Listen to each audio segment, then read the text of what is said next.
A great good afternoon to all the august luminaries of North India Gynecologist Forum. Today is a day of celebration for two reasons. Firstly, my heartiest congratulations to Mrs. Draupadi Murmu, who has been elected as our 15th president with overwhelming majority. This is a true ode to womanhood in India and fills us with immense pride.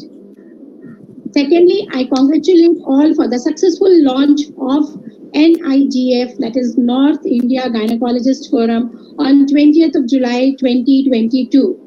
Today is the launch of academic activities for this very prestigious professional body, that is NIGF. We will be having two meetings every month on first and third Friday between 4 to 6 p.m. as today.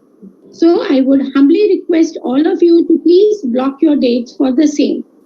And I assure that the richness of the content of these meetings will bowl you over. The primary aim of these interactions would be, first, sharpening and upgrading our skills through information and knowledge sharing. Academic excellence would be the cornerstone of these interactions. Secondly, promoting the unity of gynecologists of Northern India, and also to provide a platform for interacting with each other and building new friendships. My mentor and guide, Dr. Sharda Jain, firmly believes and wants to infuse every member of NIGF that I am the best. That means every colleague of mine in NIGF is best and will strive to prove that. I quote, "Good, better, best. Never let it rest till your good is better and your better is best." So before I go on for the academic session, on this auspicious day, let us invoke the blessings of Lord Ganesh and Ma Saraswati by lamp lighting. May I request dear Malti to help us in this auspicious ceremony. Malti, please. Till now, Malti is sharing the screen. Let's enjoy the bliss, this divine bliss, for 2 minutes.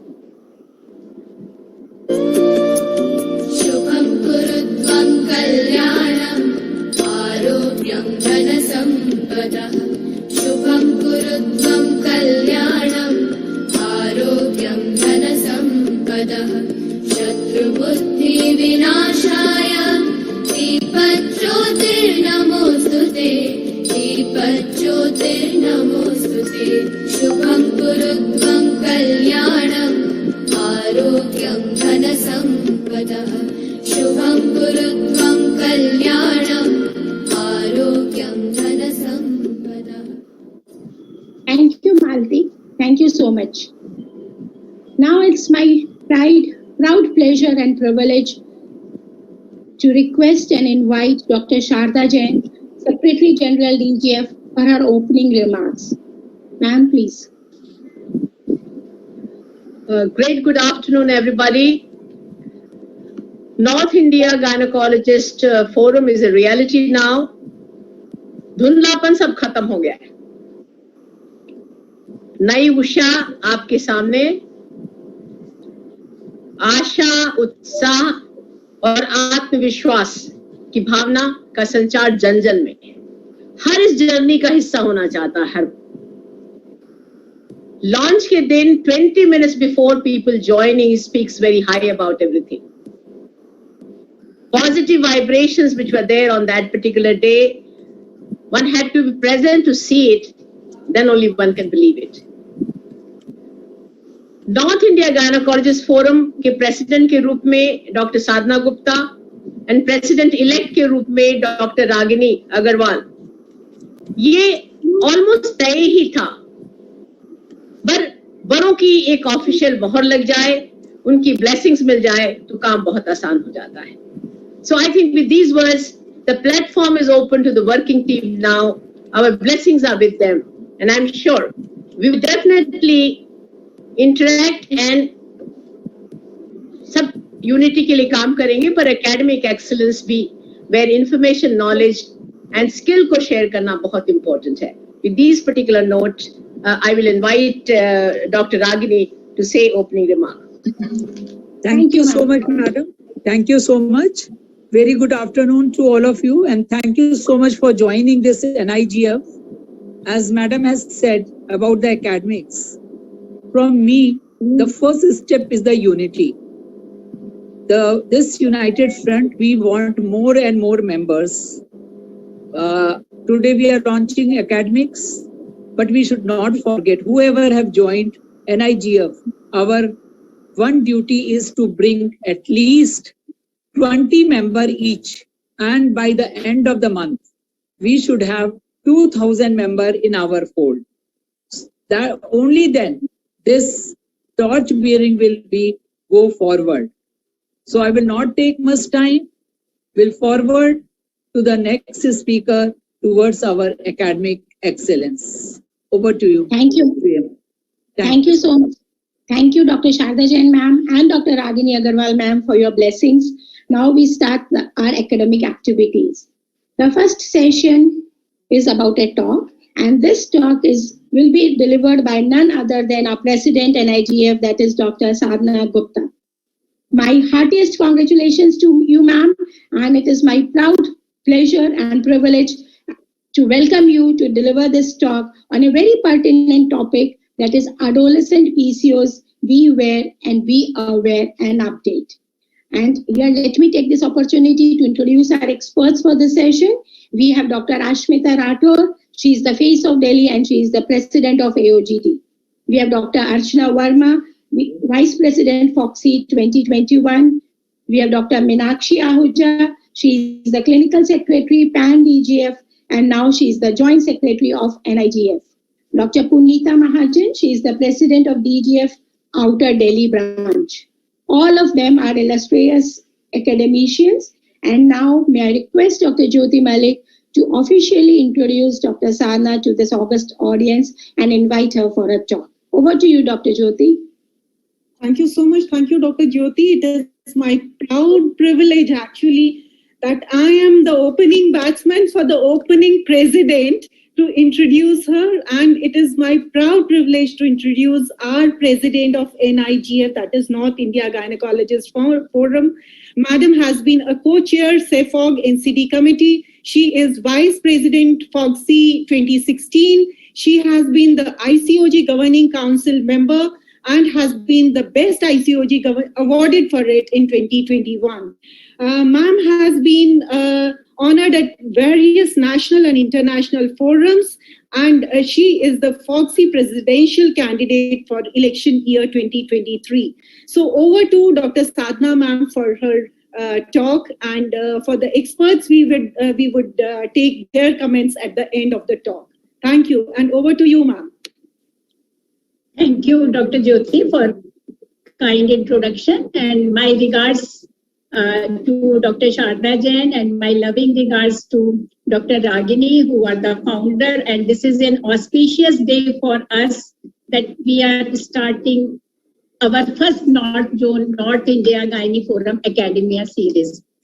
So I am overwhelmed with the faith and belief by the North India Gynae Forum, our mentors, our teachers, our members, senior members, to bestow me this position of President of North India Gynae Forum. And we are going to work for unity, excellence, and instilling confidence in each and every member of North India across the 7 states. We still have to tap our untapped potential. We have to involve, we have to include, and we have to expand. So with this gratitude, I'm coming to my topic, that is adolescence and PCOS, because both are enigma. They are difficult to understand and difficult to define. And PCOS, where we are today, it is a common, complex, heterogeneous familial disorder. It affecting 5 to 15% females of reproductive age and seen across race, ethnicity, and the socio-economic background. Why it is important for adolescents? Because it has become an important reproductive health issue which have a significant effect in the health-related quality of life. It is the most common and the frequent endocrinopathy. Everybody will know it, everybody sense it, and how it is characterized: chronic anovulation, hyperandrogenesis, and the polycystic ovaries on ultrasound. What is important that it usually presents at puberty, And still we don't know actually what is the prevalence of PCOS in adolescent, but it can be ranging from 1.14 to 5%. And South Asian race is a little more prone to develop PCOS like diabetes disorder and the thyroid autoimmunity. A lot of research and a lot of association and a lot of patients. Still, we don't know actually what causes PCOS. It is exaggerated LH response causing and hyperandrogenemia, then causing follicular arrest, or it is an insulin resistance which cause hyperandrogenemia and the oligoanovulation. So it is a vicious cycle. Insulin resistance can cause it and the exaggerated LH response can cause it, and we don't know actually what is happening. It has the development in utero. So now we have this Becker's hypothesis that the fetal origin of adult disease, and it is a IUGR baby coming to childhood obesity, coming to premature puberty, and when we get the adolescent girl in our clinic, we think that this girl might be having PCOS because she is having hyperandrogenemia and the irregular cycles. But the things are not that easy. What we see, it is a classical presentation. What we see in the textbook, the patient is obese, she is having acne, hair growth, she is having the delayed cycle. But like adolescent, we have got usually the confused, that is the complex and the mixed presentation, and especially this is important for the adolescent age group. So what is the present perspective for PCOS? That even our professional bodies have the different guidelines. And adolescent and PCOS combination make them more complex, and that's why we are overdiagnosing adolescent PCOS and we are missing adolescent PCOS. While adolescent, we have to be very, very careful because they are growing, they are in making process, and a lot of normal physiological like immature hypothalamic pituitary axis, a little acne, and ultrasound we are doing abdominally. So there are a lot of issues, and my first message to all the audiences that when we see or the patient comes to you that I have had the PCOS, be careful to diagnose it. What is the complexity of the PCOS diagnosis? Because it is a heterogeneous disorder. It is a genetic. Patient can go to dermatologist, she can go to the physician, she can go to us because of oligoanovulation, and she can go to some cosmetologist because she is having hirsutism. Likewise, like PCOS, adolescence is also a confusion picture because many things are common. Acne are common, weight gain is common, thyroid and prolactin disorder, a lot of psychological stress, especially for the Indian adolescent, and suboptimal imaging, and that makes that we should be very, very careful that we don't do incorrect diagnosis and we follow some rules, and we have to be updated with the many new upcoming thing. What is the recommendation? Now, why we want to diagnose PCOS at the adolescent when she is not going for marriage or the childbearing?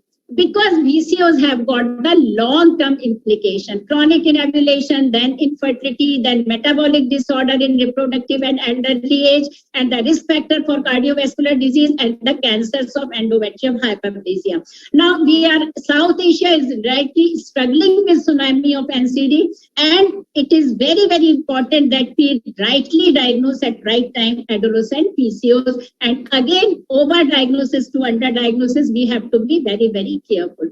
Now I come to what are the complexity of defining and diagnosis. We have to pick up right because we have to do the certain test and we have to wait some time for adolescent that this girl is having PCOS.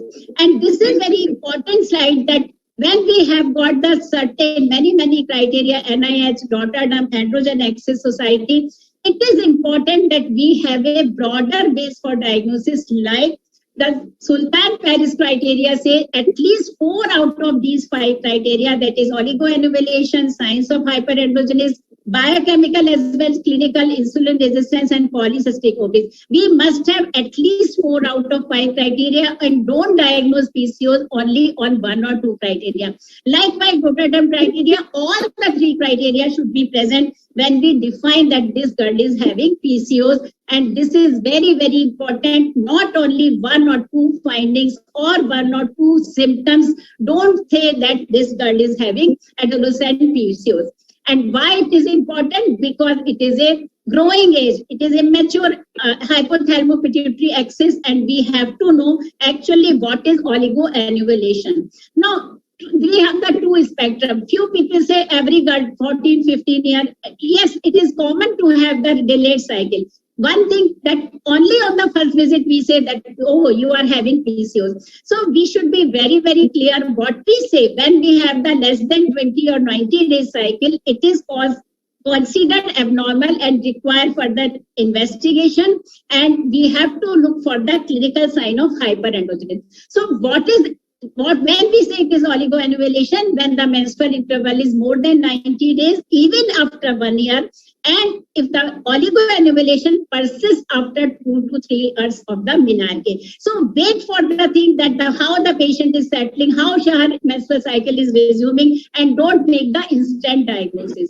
Hyperinsulinemia, yes, we say that the hyperinsulinemia is like the basic causative factor for PCOS, but both insulin resistance and hyperinsulinemia are common in adolescent, but they are more severe in the adolescent PCOS. So we should have a close watch for it, that it is when it is crossing abnormal to normal. And at this moment, the family history, it is not the gut. Always ask whether your parents have got the hypertension or diabetes, or they are also obese or the high weight gain. And these girls are to be followed for the polycystic ovarian syndrome.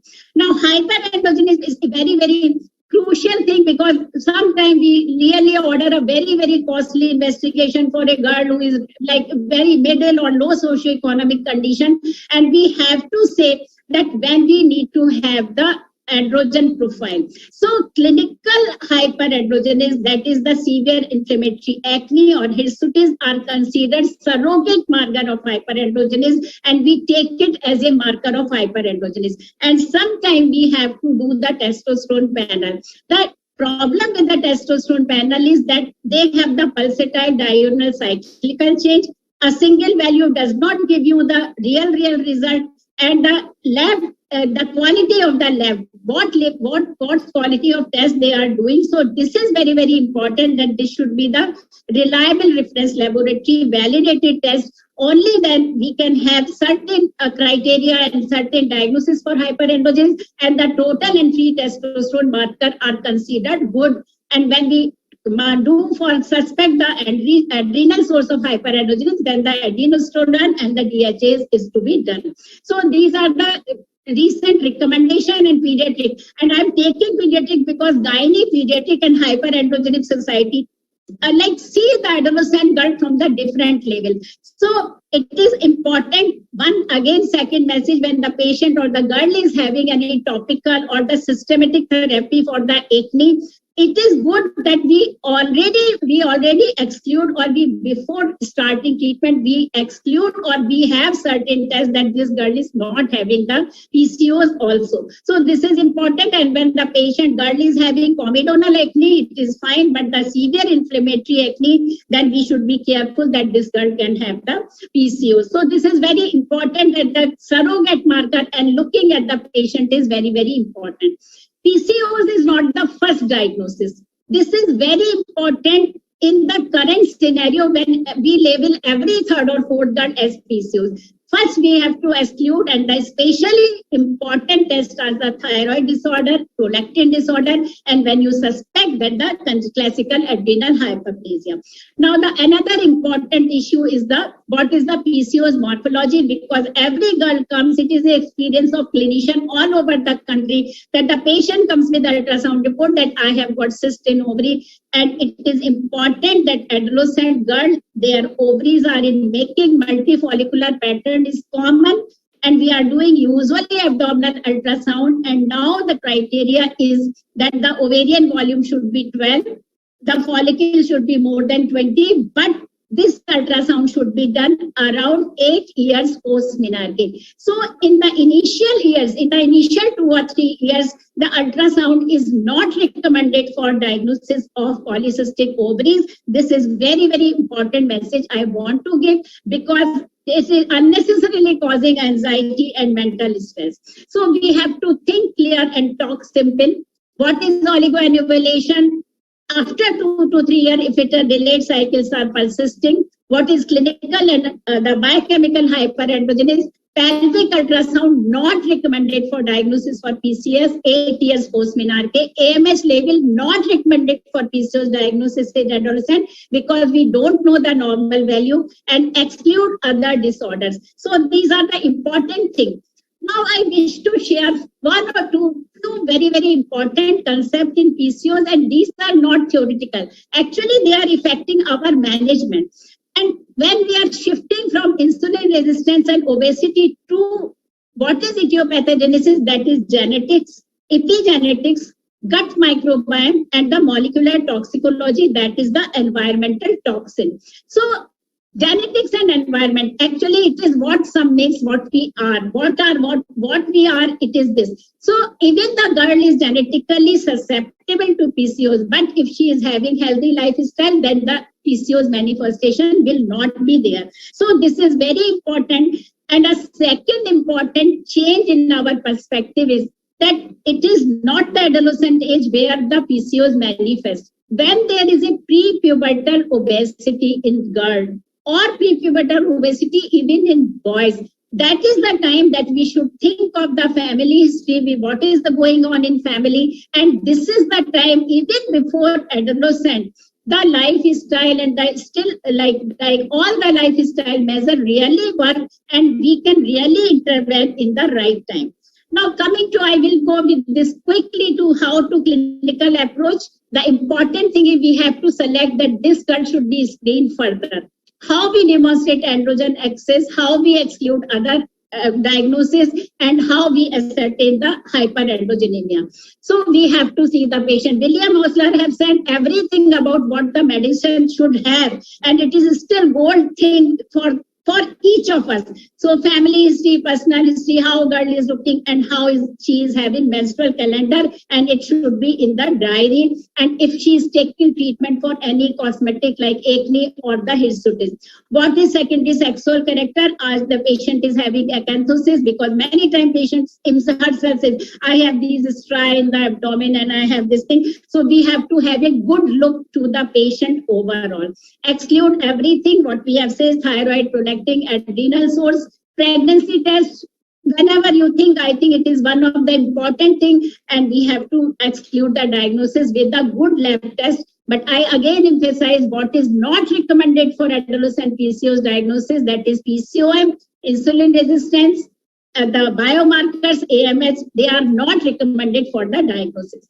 So once PCOS is confirmed, we have to think that this girl is having any like susceptibility to metabolic disorder. It is not required for every girl, but if we want to do fasting, insulin level is not recommended, but fasting and 2 hour postprandial blood sugar level are recommended, and lipid panel only in obese and overweight adolescent PCOS, because it is the adolescent group. And these are the criteria when we think that this girl can convert into the metabolic disorder in reproductive and elderly life, and we should have these criteria. What is the blood glucose level, lipoprotein, and other things.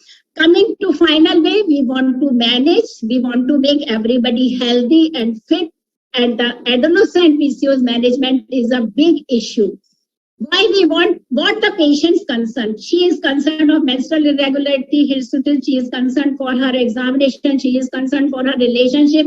We have to be little focused on it, what the girl and family want, and the lifestyle modification is the thing which is going on first, second, third. It is going to from pre-pubertal to the later age, and we have few pharmacological agents to deal with it.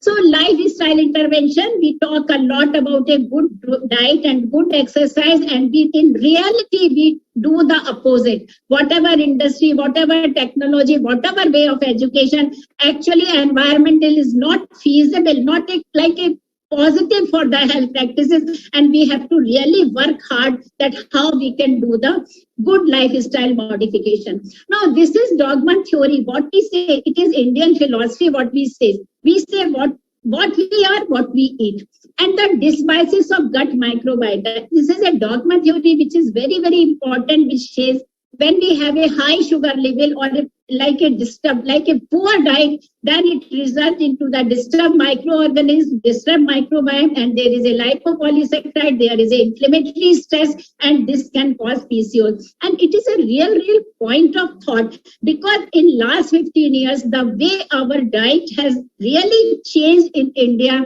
and we have seen the surge of PCOS in our adolescent population. This is the way, and this has changed our lifestyle management, because now we are not focusing on quantity, not only calorie restriction, we are focusing on quality of diet. So we have to say to adolescents what you should eat. So it is a nuts, it is fresh fruit, it is vegetables, it is the complex carbohydrate, and the simple carbohydrate and fat should be very low. Smoking is now like quite prevalent, tobacco, so we have to ask of it. Timing of meal is very, very important, because people are taking dinner at the right, like 12 a.m. or the 1 a.m. and protein consumption preferred at a breakfast. So now we are coming to a point when we say really what we are, what we eat, and we have to have inculcate the good dietary habit. We have to teach, while we are NIGF is taking a start, we have to go to schools like we are doing it, but we have to enforce it. What is good diet, what is bad diet? Because the hydrogenated oil and packaged food, which are abundant in today's market and being sold by celebrities, our work for going for the good lifestyle and a good food and exercise is really very, very tough, because all celebrities are selling all these junk food. Now coming to COC, as a August obstetrician gynecologist, we know what COC. Why COC is important? Because they correct endocrinopathy and they correct dermatological manifestation of PCOS, and evidently they correct menstrual irregularity. So COC becomes the first line of choice whenever the patient wants to having delayed oligoannulation along with the lifestyle modification.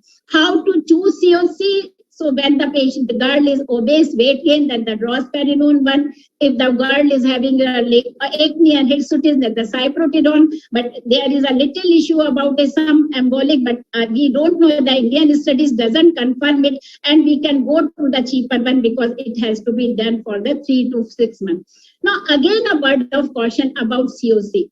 Yes, COC correct endocrinopathy, COC correct symptoms also, but how long COC in adolescent? This is important, because actually we don't know what is the long-term consequence on fertility, what is the possibility of cessation of growth in perimenarche, likely to post-film amenorrhea, and the girl is having migraine, what to do about it. So it is important that what is the WHO criteria for prescribing COC, we have to take consideration when we are prescribing for the adolescent PCOS. Progestin only in luteal phase do the withdrawal bleeding, and I want to emphasize that it doesn't correct the endocrinopathy. And it is good that when we have done 3 months and we want to see the lifestyle and other things are working, and see that the patient girl is resuming their menstrual cycle, resuming a little bit the feature of hyperandrogenemia, allow the body to work. And if it is again 6 or 7 week overdue, then we can go for the progestin withdrawal bleeding. A word about insulin lowering therapy. Metformin is the first drug which we have a lot of experience, because it correct insulin resistance, it has the help in the menstrual cyclicity and ovulation, but a lot of side effect, and in the adolescent girl actually there is a issue, and it is to be recommended lifestyle, sometimes short COC, and when especially she is not able to reduce weight or she is not responding, we can add metformin. Inositols have come in a big way as the secondary insulin messenger. And inositol, what is beauty of inositol, that they are nutritional products. Anyway, they are present in our food, that is fruit and beans. So what we are recommended for the lifestyle modification, we are giving in the form of pills and MI and DCI ratio. In the ratio of 40:1 is said to say that it reduces insulin resistance and correct the endocrinopathy. So inositol are the thing which is friendly. It is costly also, 3 to 6 months. So it is not a pharmacology, it is not a hormonal drug. So it is important. NAC, probiotic and prebiotic, these are all being tried. A lot of research is being done because the resolution of 2020 says that we should treat the disease by the drug. Anti-androgen, usually as a OB-GYN, we don't prescribe. It is a spironolactone, frutamide, finasteride, but it is important that these drugs can be the liver toxic, and it is usually not in our domain, and it is better when the girl is having a lot of problem, we refer it to the endocrinologist. So combination therapy is there, lifestyle arranged with the COC and insulin sensitizer. Inositol has a role, and so wise the certain other anti-inflammatory drugs also, what we say that reduce the antioxidant drug and anti-androgen only with the multi-speciality with the advice. It is important that COC can be given as contraception in sexually active adolescent, and then we are giving only metformin that if reduced insulin resistant and the girl can be. And so a word of caution. Mental health has come in a big way after COVID. With these girls, there is relationship issue, there is appearance issue, there is a fear of infertility, and sometimes OB-GYN also threatened that you will have diabetes, you will don't have children, and the mother, father. So a lot of issue.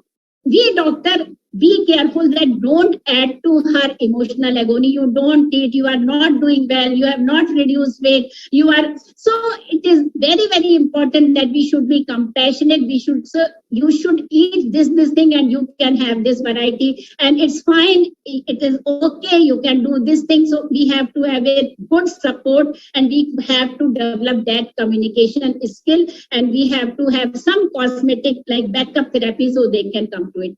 So in India or in all over the world, we try everything, acupressure, acupuncture, massage, but still no studies have proved its efficacy.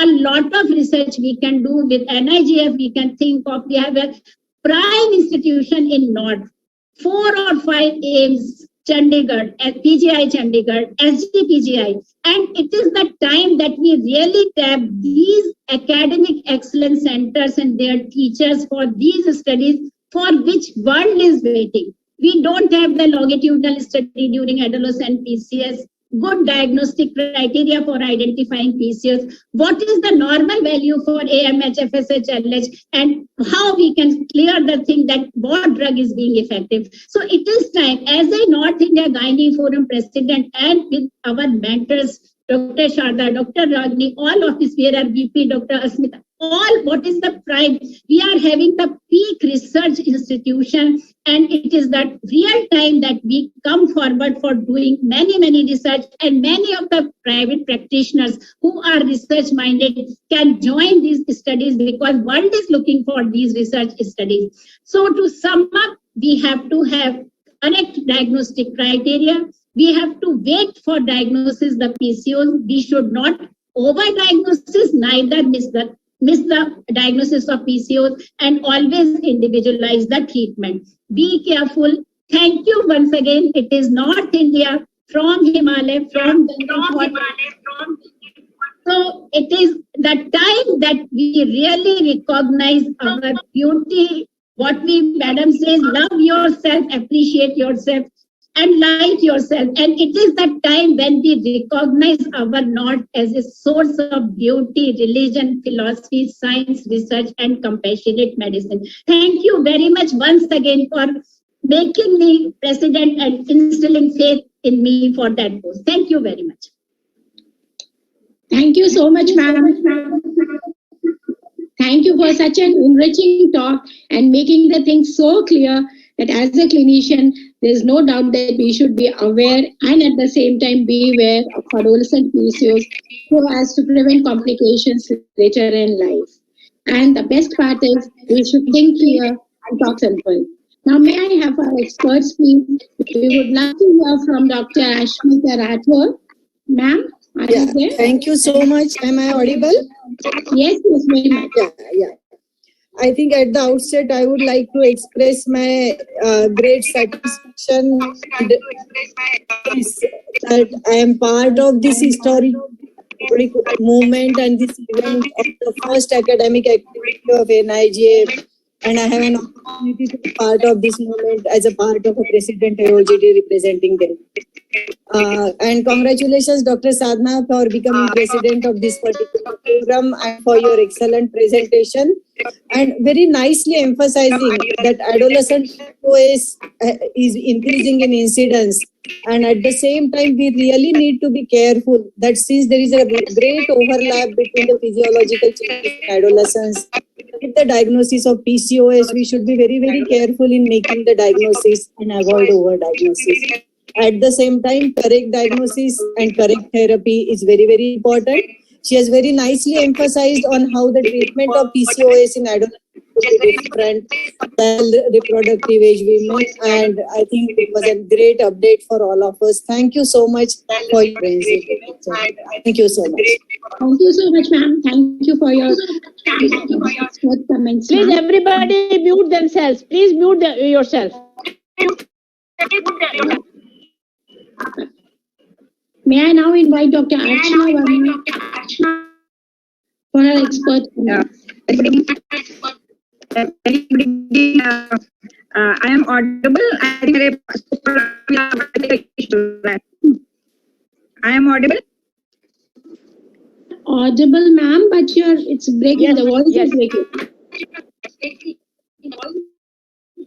Voice is breaking. Okay. So now. So I think the whole webinar, I think is a problem. Everyone's voice is breaking.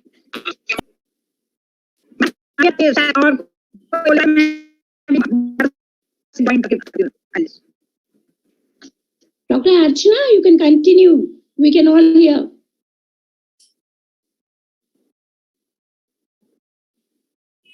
Meenakshi, over to you. I just want to say that, of course, everyone has congratulated Dr. Sadhna for being the president of the NIGF, but more importantly, she is the opening batsman of the new academic series that we have.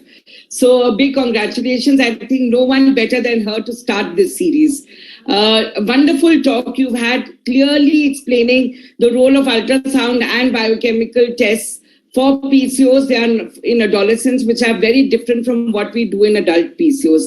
And I was very, very happy that you highlighted on the mental health, because we all have to learn to be empathetic. These children are having these youngsters, I would like to call them young adults or adults to be, and they have to be treated like that. We can't talk to them like they're children, even if they may be 16-year-olds. We have to be very empathetic, try to explain to them, instill confidence in them, because compliance comes, whether it's with exercise, diet or medication. The compliance comes only when the patient trusts you, because 90% you will see that the mother and daughter are anyway fighting in front of you.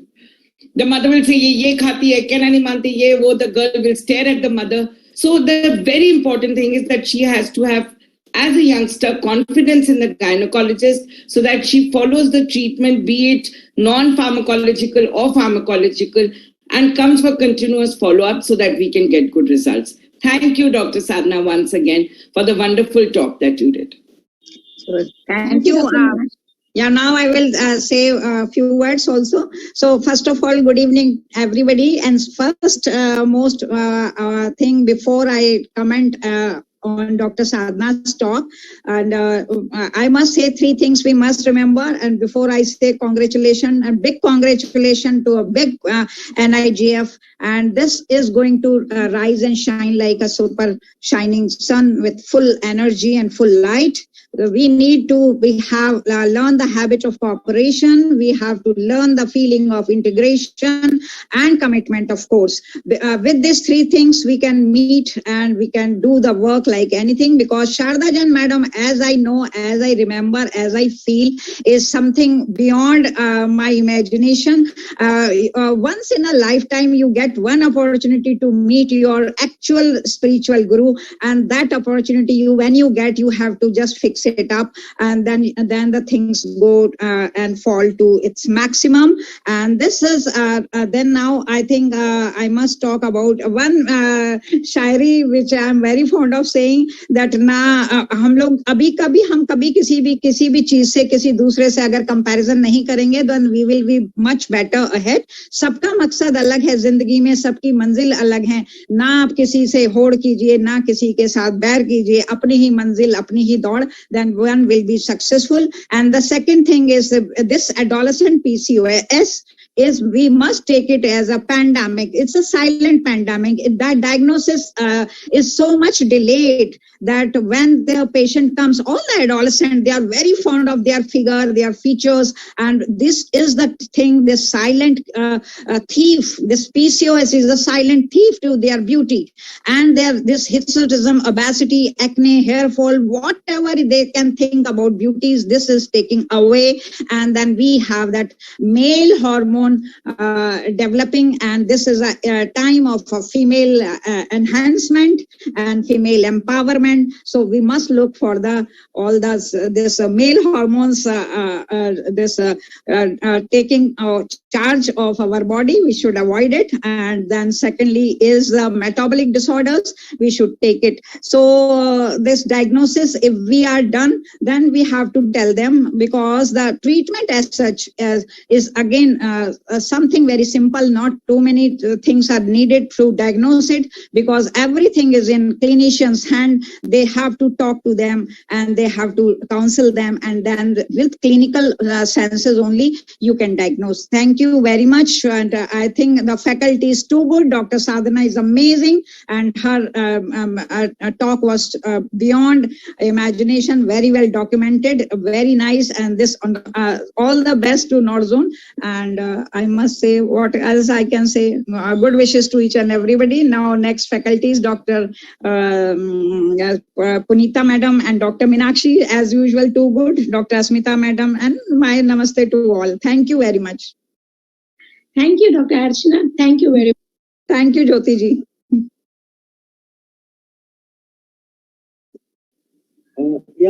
Good afternoon, everyone. Jyoti, you're muted. Oh, sorry. Let me first congratulate Dr. Sadhna Gupta for taking the leadership role. And ma'am, also congratulations for choosing the first academic topic as adolescent PCOS, which is still an enigma. And as you very rightly highlighted in your talk, beautifully explained how the diagnosis is very difficult, because changes of puberty, they overlap so much that many times it is overdiagnosed, and at times, of course, underdiagnosis is there. And I think you've very highlighted the role of lifestyle modification, mental health, and we have to be very careful in treating these young girls. And I think your talk was excellent in covering the role of COCs and the role of metformin and the role of giving anti-androgens. And I think it's beautifully covered. And I wish good luck to our forum, which will grow under the aegis of Madam Sharda Jain. And I'm sure we all come up to the flying colors. Thank you very much, Madam. Thank you. My sincere thanks to Dr. Sadhna Gupta and all the experts for taking out their valuable time and giving their expert opinion. Now we move on to our second session, and I would invite Dr. Jyoti Malik to please carry on this, conduct the second session, invite the moderator, co-moderators, and the panelists. Thank you very much. Thank you so much. Thank you. And when a collection of brilliant minds, hearts, and talents come together, we expect a masterpiece. And